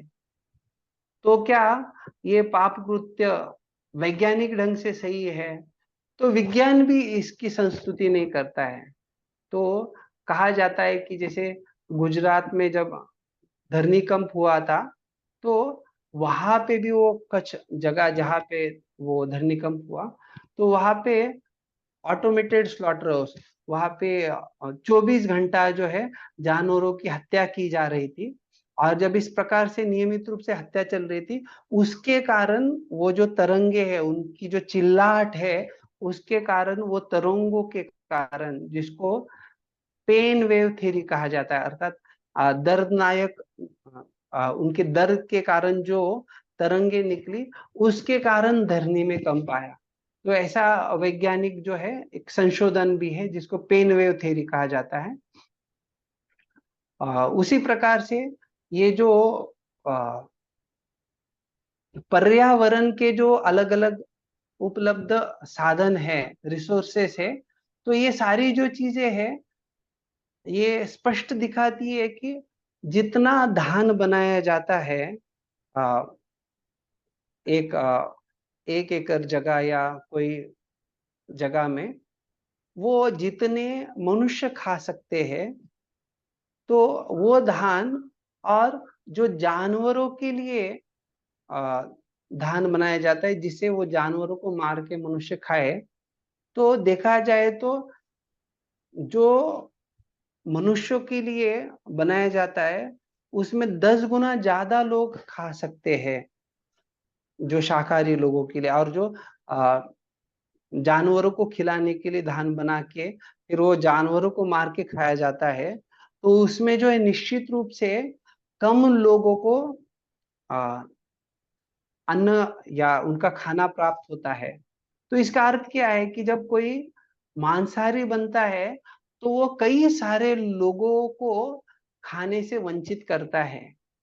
तो निश्चित रूप से ऐसे जो लोग हैं जो स्वार्थ के कारण दूसरों को खाना नहीं मिलने दे रहे, ये तो बहुत बड़ा एक पाप ही माना जा सकता है। और वो सही इंसाफ भी नहीं है, न्याय भी नहीं है वो। तो इसको और अच्छे ढंग से अगर किसी को समझना है, तो एक किताब है जिसका नाम है डिवाइन नेचर। ये जो प्रभुपाद जी के शिष्य है माइकल क्रेमो और रिचर्ड, तो ये दो भक्तों ने वो बड़ा अच्छे से बनाया है, एकदम वैज्ञानिक किताब है जिसमें बहुत अच्छा उसका डेटा एंड स्टैटिस्टिक्स, अर्थात उसमें बहुत सारा उसका विश्लेषण किया गया है गहराई में, और सारे विषयों को स्पष्ट किया गया है। तो मनुष्य को क्या खाना चाहिए, तो वो सृष्टिकर्ता जो है उन्होंने हमें स्पष्टता दिया है, और हमें सृष्टि जो है उसको भी जो सृष्टि करता है उसकी इच्छा के अनुसार ही समझना चाहिए। तो भगवत गीता में भी भगवान बोलते हैं पत्रम पुष्पम फलम तोयम यो मे भक्त। तो मुझे क्या प्रदान करना है, तो अंडम चिकनम मटनम ऐसे कुछ नहीं बोल रहे भगवान, तो क्या बोल रहे पत्रम पुष्पम फलम। तो वहां पे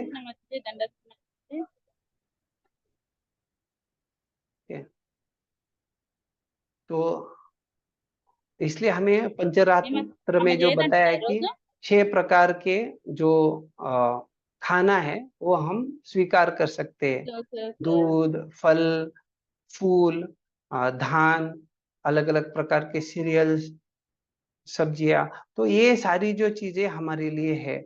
बाकी जो है वो मांस वगैरह वो मनुष्य के लिए नहीं है। तो ये सवाल उठ सकता है, क्या पेड़ पौधों को खाने से पाप नहीं लगेगा क्या? तो निश्चित रूप से जो अभी आगे वाले इसमें दिया है, क्या वो एक बार देखेंगे हम, जी बता रहेंगे। हाँ दिया है। हाँ, तो हम ये पढ़ के फिर इसके बाद वो चर्चा करेंगे। कौन पढ़ना चाहेंगे? पढ़ता हूँ प्रभु जी। हम्म, मैं पढ़ता हूँ प्रभु जी। हाँ शुरू कीजिए। हाँ, मनुष्य के जीवन मानक पशुओं पर लागू नहीं किया जा सकता। बाघ न तो चावल या गेहूं खाता है, न गाय का दूध पीता है, क्योंकि उसके लिए पशु मांस के रूप में भोजन नियत किया गया है। अनेक पशुओं तथा पक्षियों में से कुछ तो शाकाहारी हैं और अन्य मांसाहारी, लेकिन इसमें से कोई एक ही प्रकृति के नियमों का उल्लंघन नहीं करता, जो कि भगवान की इच्छा अनुसार बने हैं। पशु पक्षी सरीसृप तथा अन्य नियत योनि में वाले प्रकृति के नियमों का कड़ाई से पालन करते हैं। अतएव न तो उनके लिए पाप का प्रश्न उठता, न ही उनके वैदिक उपदेश उनके लिए बने हैं। एकमात्र मानव जीवन ही उत्तरदायित्व का जीवन है। हरे कृष्णा। तो यहाँ पे बड़ा स्पष्टता से समझाया प्रभुपाद जी ने कि जानवर जो है वो तो उनको जिस प्रकार से प्रकृति के द्वारा बनाया गया है, वैसे प्रकृति के नियमों का पालन करके ही जी रहे। लेकिन देखा जा रहा है कि मनुष्य जो है वो जानवरों जैसा भी व्यवहार नहीं कर रहा है। अर्थात जैसे जानवर जो है प्रकृति के नियमों का पालन कर रहे हैं, लेकिन मनुष्य जो है वो प्रकृति के नियमों का पालन नहीं कर रहे, बल्कि मनुष्य का उत्तरदायित्व है। मनुष्यों के लिए उस प्रकार का वैदिक साहित्य दिया गया है जो कि वो सही क्या है गलत क्या है समझ पाए, वैदिक उपदेशों का लाभ लेके वो मनुष्य जीवन सही ढंग से जीवन यापन कर सकता है। तो पाप जो है वो जानवरों के लिए नहीं है, लेकिन वो मनुष्य के लिए पाप लगता है। अगला पैराग्राफ कौन पढ़ेंगे? महावीर प्रभु। हाँ प्रभु जी। यहाँ से पढ़ना। यह मानना गलत है।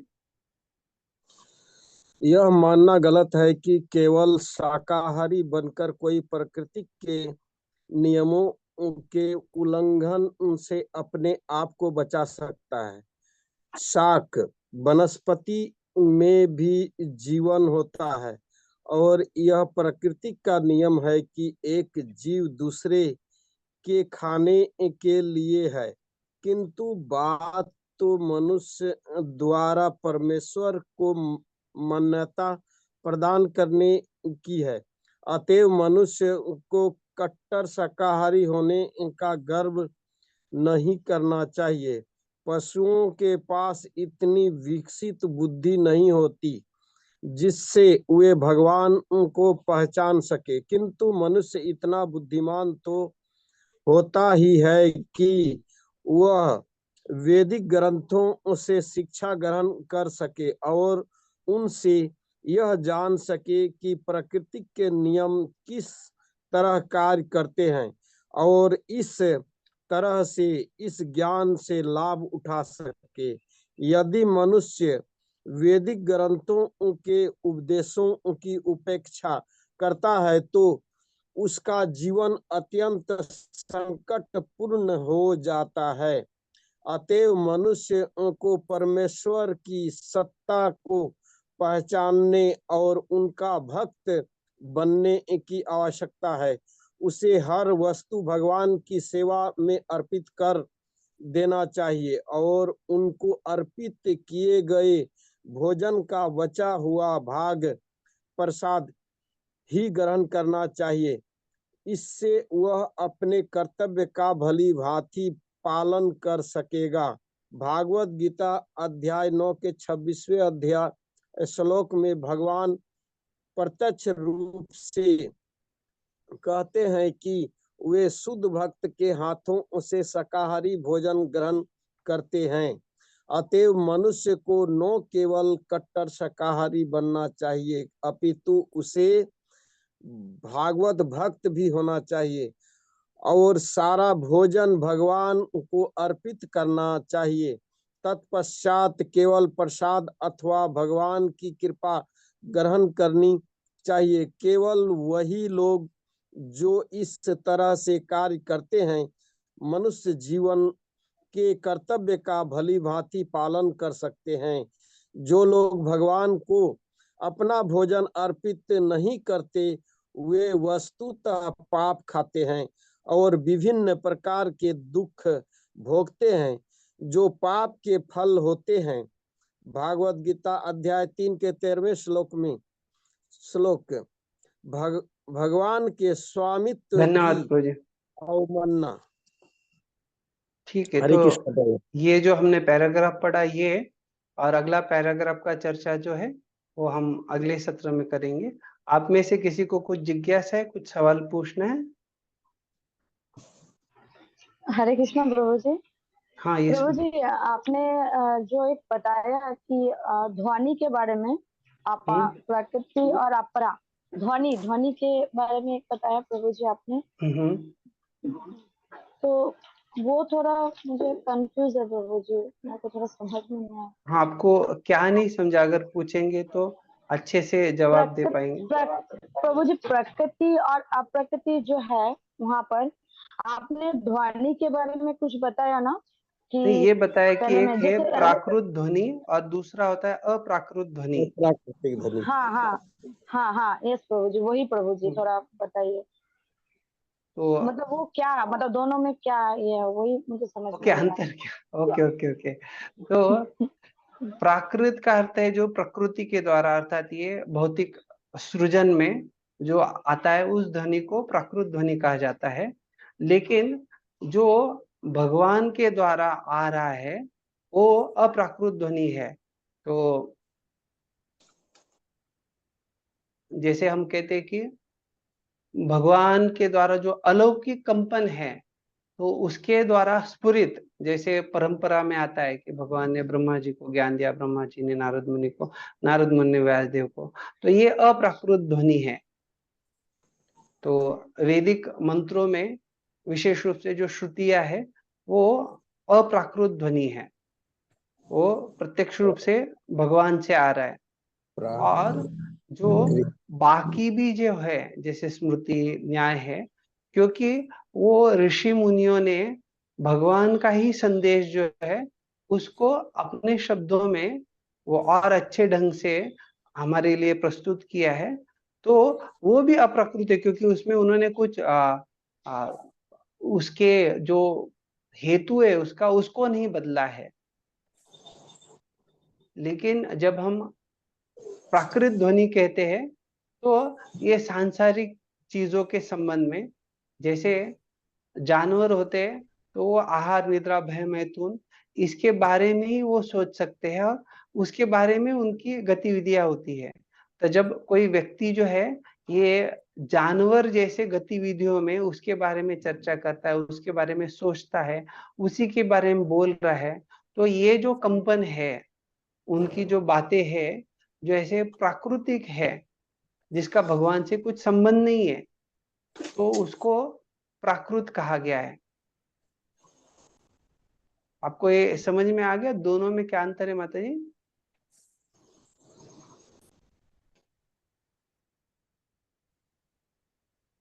प्रियंका माता जी आपका सवाल था ना?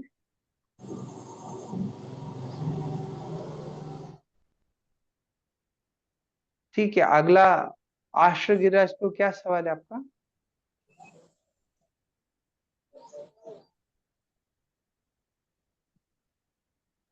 हरे कृष्णा प्रभु जी। यस कोऑर्डिनेटर का नंबर चाहिए था प्रभु जी। वो ग्रुप में, हम व्हाट्सएप ग्रुप है ना उसमें भेजने के लिए बता देंगे उनको, चलेगा प्रभु? हाँ प्रभु जो जी, कि सबको किसी को मिल जरूरत जाएगा। लगे तो यस ठीक, हरे कृष्णा, धन्यवाद प्रभु जी। विश्वम्बर चेतन प्रभु, क्या सवाल है आपका? प्रभु जी हरे कृष्णा। हाँ, हरे कृष्णा प्रणाम। जी। प्रभु जी वो दंडवत। चार दोष है हमारा, वो उसकी जरा से थोड़ा एक्सप्लेन कर दे। चार आपको कौन से वो चाहिए या स्पष्टीकरण चाहिए? नहीं, मुझे वो चार दोष जो आपने चार दोष बताया आपने, हाँ हाँ, मैंने उसके अंदर त्रुटियां होती है, उसको धोखा सही है देने की सही है। प्रवृत्ति आपको होती है। क्या उसमें क्या सवाल है, क्योंकि उसको स्पष्टीकरण करने के लिए अच्छा खासा समय जाएगा, तो इसलिए मैं पूछा वो आपका चार कुछ बता दीजिए, जिज्ञासा। हाँ, जो तो चार टाइप की होती है। एक है कि मनुष्य की इंद्रिया अपूर्ण है, और अपूर्ण इंद्रियों के कारण जो है व्यक्ति भ्रमित हो जाता है। भ्रमित व्यक्ति जो है वो गलतियां करता है, और गलतियां करने के बाद उस व्यक्ति को गलतियों को छुपाना होता है। कोई भी व्यक्ति सारे संसार में ये नहीं बोलना चाहता कि हाँ मैं ही हूँ जिसने मैं ये सारा गलतियां किया है, मेरा दोष है, ये कोई बोलना नहीं चाहता। तो जब गलती होता है तो लोग उसको छिपाना चाहते हैं। तो वो जो मानसिकता होती है उसको धोखाधड़ी या फंसाने की वृत्ति बोला गया है। तो ये जो चारों है, ये मनुष्य के अंदर चार दोष देखे जाते हैं। स्पष्ट है प्रभु जी? हरे कृष्ण। रेखा माता जी, आपका कुछ सवाल है? हरे कृष्ण प्रभु जी, दंडवत प्रणाम। दंड। प्रभु जी मुझे ये पूछना था कि जैसे कि आपने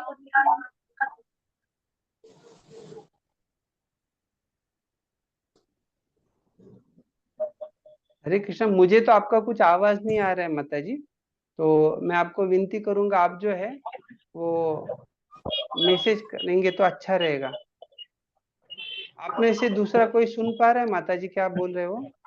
नहीं सुनाई प्रभु पड़ जी, रहा है। आवाज नहीं आ रहा, हाँ, आवाज साफ आ ही नहीं रहा है। ठीक है, कुछ समस्या नहीं। तो माता जी आपका सवाल अगली बार हम लेंगे, क्योंकि अभी कुछ भी सुनाई नहीं दे रहा है, किसी को भी सुनाई नहीं ठीक दे है, रहा है। हरे कृष्ण प्रभु जी, ओके ओके। धन्यवाद। तो अभी हम यहाँ विराम देते हैं, और कुछ आपकी जिज्ञासा है, सवाल है तो आप उसको नोट करके रखिए, अगली कक्षा में हम उसको जरूर लेंगे। श्री उपनिषद की जय, श्रील प्रभुपाद की जय, निताय गौर प्रेमानंदे, हरि हरि बोल। हरे कृष्णा। हरे कृष्णा बहुत प्रभु बहुत जी, धन्यवाद। हरे कृष्णा प्रभु जी, हरे कृष्णा। हरे कृष्णा। थैंक यू प्रभु जी। हरे कृष्णा। दंडवत प्रणाम प्रभु जी। हरे कृष्णा प्रभु जी, दंडवत प्रणाम।